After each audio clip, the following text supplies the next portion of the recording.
News చూస్తున్నారు. తమిళనాడులో మరో దారుణం జరిగింది. రన్నింగ్ ట్రైన్లో 4 నెలల గర్భిణిపై అత్యాచారానికి ప్రయత్నించారు దుర్మార్గులు. 4 నెలల గర్భిణిపై, అది కూడా రన్నింగ్ ట్రైన్లో. ఎటుపోతుంది ఈ సమాజం? మరోసారి ఓ సమాజమా నువ్వెక్కడా అని చెప్పు ప్రశ్నను సంధిస్తోంది ఘటన. మరి ముఖ్యంగా మహిళల మీద అఘాయిత్యాలు రోజు రోజుకి ఎక్కువైపోతున్నాయని మాట్లాడుకుంటున్న తరుణంలో మరో ఘటన, అది కూడా గర్భిణిపై, అది కూడా రన్నింగ్ ట్రైన్లో. ఎక్కడ పోతున్నాం? ఇదే ప్రశ్నను రిలీజ్ చేస్తుంది. ఇదే ప్రశ్న మరోసారి సంధిస్తోంది. ఆ మహిళ ప్రతిఘటించింది. ఆ మహిళ ప్రతిఘటించడంతో రన్నింగ్ ట్రైన్ నుంచి తోసేశారు ఆ కీచకులు. కోయంబత్తూరులోని బట్టల దుకాణంలో పనిచేస్తోంది బాధిత యువతి. పని కోసం కోయంబత్తూరు నుంచి చిత్తూరు వెళ్లేందుకు రైల్లో ప్రయాణిస్తోంది. తిరుపత్తూరు జిల్లా జోలార్పేట సమీపంలోకి రైలు రాగానే మహిళపై లైంగిక దాడి చేసేందుకు 2 వ్యక్తులు యత్నించారు. బాధితురాలు గట్టిగా కేకలు వేసింది. దీంతో ఆ దుర్మార్గులు వాళ్ళ గుండె ఎంత పాషాణం అయిపోయిందంటే తమకు సహకరించలేదని గట్టిగా కేకలు వేసిందని ట్రైన్ నుంచి తోసేశారు ఆ దుర్మార్గులు. ఎంత అమానవీయం, ఎంత దుర్మార్గం, ఎంత నీచం ఇది! ఒక మహిళ, అందులోనూ గర్భిణి, 4 నెలల గర్భిణి. అటువంటి వాళ్ళు ట్రైన్లో ప్రయాణం చేస్తూ ఉంటే మన ముందుంటే ఎంత కిక్కిరిసిపోయి ఉన్నాయండి. అలాంటి మహిళలు ట్రైన్లో ప్రయాణం చేస్తున్నారంటే కనీసం ఒక అడుగు దూరం ఉండే ప్రయత్నం చేస్తారు, తను ఎక్కడ ఇబ్బంది పడుతుందంటూ కూడా. అలాంటి ఒక గర్భిణికి సంబంధించి ఈ కామాంధులు ఆమె మీద లైంగిక దాడికి దిగేందుకు ప్రయత్నించారు. తనని తాను కాపాడుకునేందుకు ప్రతిఘటించింది సదరు యువతి. కేకలు వేస్తావా అంటూ కోపంతో ఊగిపోయారు. ట్రైన్ నుంచి బయటకు తోసేశారు ఆ దుర్మార్గులు. ఎంత దారుణం కదా! కనీసం ట్రైన్ ఎంత స్పీడ్లో ఉంటుంది? నార్మల్గా మాట్లాడుకుంటే పోనీ 60 నుంచి ఎలా కదని 80లో ఈ మధ్యలో ఉంటుంది కదా. ఒకసారి ఆలోచించండి, ట్రైన్ వరకు ఎందుకు? బైక్ మీద వెళ్తున్నప్పుడు 60 నుంచి 70, 80 ఆ స్పీడ్లో వెళ్తోంది. ఒక గర్భిణీ యువతి బైక్ మీద వెనకాల కూర్చొని వెళ్తుంది అనుకుందాం. కింద పడిపోతాని అరే అంతవరకు ఎందుకు? చిన్నగా కాలు జారితేనే, కనీసం కింద పడిపోతేనే అయ్యో అని వెంటనే ఎంత గుండె జలధరించిపోతూ ఉంటుంది. అలాంటిది గర్భిణీ స్త్రీ, మహిళ, అందులోనూ గర్భిణి. ఎక్కడ జాలి దయ లేకుండా ఆ కర్కసత్వం, నిలువెల్లా కామం నిండిపోయింది. బహుశా ఈ మాట అంటే కొంతమంది హృదయాలు కాస్త ఇబ్బందికి గురవచ్చేమో, కలవరపడచ్చేమో. కానీ నా మాట తప్పంటారా? చెప్పే ప్రయత్నం చేయండి. ఆ కామాంధులకు సంబంధించి ఆ మహిళ మీద దాడికి దిగారు. గర్భిణిపై అత్యాచారానికి పాల్పడే ప్రయత్నం చేశారు. తనని తాను కాపాడుకునేందుకు కాపాడండి అంటూ అరిచింది, గట్టి కేకలేసింది. అంతే, కఠిన పాషాణం అయిపోయింది ఆ హృదయం. వెంటనే మా గురించి అరుస్తావా అంటూ నడుస్తున్న ట్రైన్, ఇన్ఫాక్ట్ పరుగులు పెడుతున్న ట్రైన్ నుంచి తోసేశారు. ఇలాంటి వాళ్ళకి ఎటువంటి శిక్ష వేయాలి? మాట్లాడే ప్రయత్నం చేయండి, కామెంట్ చేసే ప్రయత్నం చేయండి. కుదిరితే మా ప్రతినిధి సురేష్ దగ్గరికి వెళ్తున్నాను. అప్డేట్స్ అందించేందుకు సురేష్ సిద్ధంగా ఉన్నారు. సురేష్, ఏ ట్రైన్లో జరిగింది, ఎప్పుడు జరిగింది, ప్రస్తుతం ఆ దుర్మార్గుల్ని పోలీసులు అదుపులోకి తీసుకోవడం జరిగిందా? సచిన్, ఏదైతే మనం చూసుకున్న కోయంబత్తూరు తిరుపతి ఇంటర్సిటీ ఎక్స్ప్రెస్ ట్రైన్లో యొక్క సంఘటన చోటు చేసుకుంది. ఓ కామంతో కళ్ళు మూసుకున్నటువంటి ఒక ఉమాది చేసినటువంటి ఈ దాడి అటు మానవత్వంతో మంట కలిసేలాగా అతను వ్యవహరించినటువంటి తీరు అందరినీ కూడా కలిసివేసింది.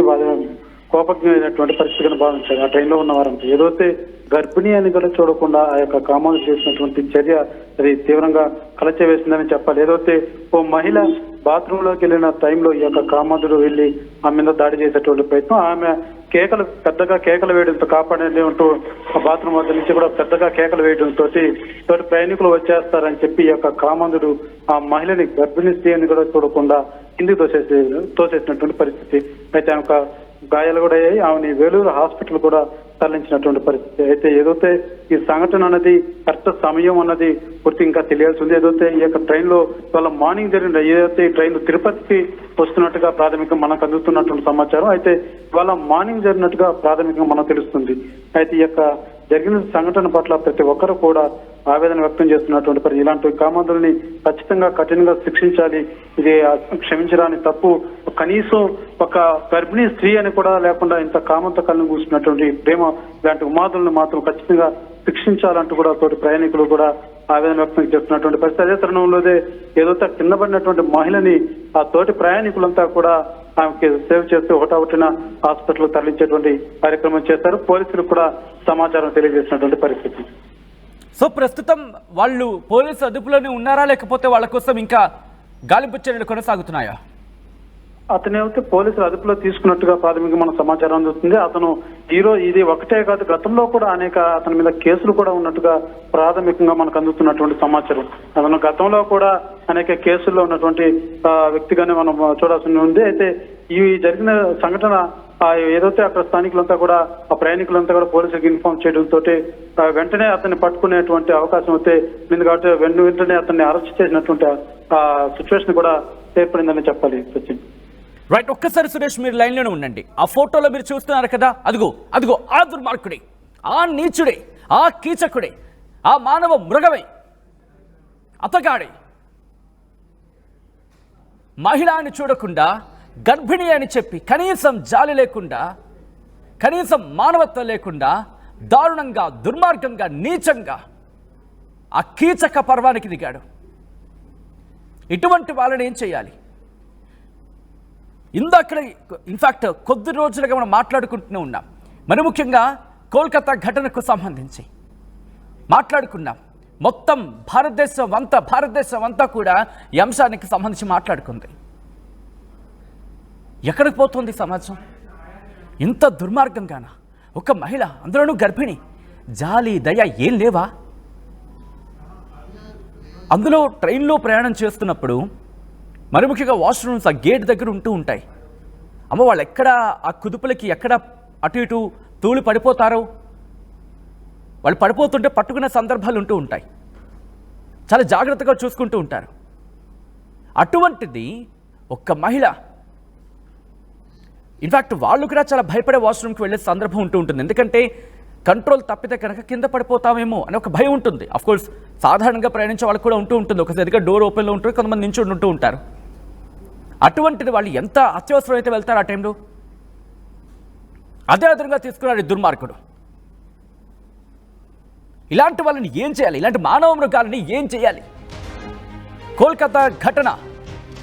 కోల్కతా ఘటనకు సంబంధించి ఆ రోజు అందరూ కూడా ఆవేదన వ్యక్తం చేశారు. కానీ ఈరోజు ఈ ఘటన తమిళనాడులో ఇంకో ఘటన. కరెక్ట్గా I think, correct me if I'm wrong, ఇప్పటికే తమిళనాడులో ఒక ఘటన. ఎందుకంటే 13 ఏళ్ల విద్యార్థిని మీద ముగ్గురు కీచక ఉపాధ్యాయులు లైంగిక దాడి పాల్పడిన ఘటన మరిచిపోకముందే ఈరోజు మరో ఘటన. ఏం మాట్లాడతా? అసలు మాట్లాడాలంటేనే గొంతు వణుకుపోతున్న సందర్భం. ఎందుకంటే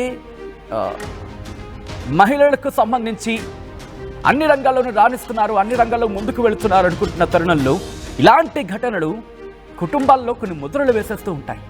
ఇలాంటి దుర్మార్గుల వల్ల, ఇలాంటి కీచకుల వల్ల, ఇలాంటి వాళ్ళ వల్ల అమ్మ వద్దులే అమ్మా, అమ్మ వెళ్ళదులే అమ్మా అడి కుటుంబాలంటే ఎవరిది బాధ్యత? ఇలాంటి కీచక పర్వాలని అణిచివేయాల్సిన అవసరం కనిపిస్తోంది. ఇలాంటి వాళ్ళ పట్ల ఏం చేస్తే బాగుంటుంది? మరి ముఖ్యంగా బట్టల వ్యాపారం చేసుకుంటోంది, ఏదో పని మీద వెళుతోంది సదరు యువతి. 4 నెలల గర్భవతి, అంత గర్భిణిగా ఉన్న సందర్భంలో కూడా ప్రయాణం చేయాల్సి వచ్చిందంటే ఎంత అత్యవసరం అయితే వెళ్ళుంటుంది? దీని మీద మీ రియాక్షన్ చెప్పే ప్రయత్నం చేయండి. ఎందుకంటే ప్రభుత్వాలు కూడా అఫ్కోర్స్ వాళ్ళ ప్రయత్నాలు చేస్తూ ఉంటారు ప్రజలను కాపాడడానికి. కానీ ఇటువంటి ఘటనల నేపథ్యంలో ప్రజల నుంచి మరింత వెళ్లాల్సిన అవసరం కనిపిస్తోంది. ప్రజల్లో కూడా అవగాహన మరింత రావాల్సిన అవసరం కనిపిస్తోంది. ఒకవేళ ఎవరైనా ఆ కేకలు విన్న తర్వాత బహుశా వెళ్ళుంటారు ఆబ్వియస్లీ. అక్కడ కనుక ఇంకా ఏదైనా ఎక్స్ట్రా ప్రొటెక్షన్ ఉండుంటే బహుశా ఆమె ఈరోజు అటువంటి పరిస్థితిని, అంత తీవ్ర గాయాలయ్యి వేలూరు జిల్లా హాస్పిటల్లో చికిత్స అందిస్తున్న సిచ్యువేషన్ ఉంది ఈరోజు ఆమెకి. ఈ ఘటనకు సంబంధించి మీరేమనుకుంటున్నారు? ఎటువంటి అవసరం కనిపిస్తూ ఉంది ఇటువంటి ఘటనలు మినిమైజ్ చేయడం?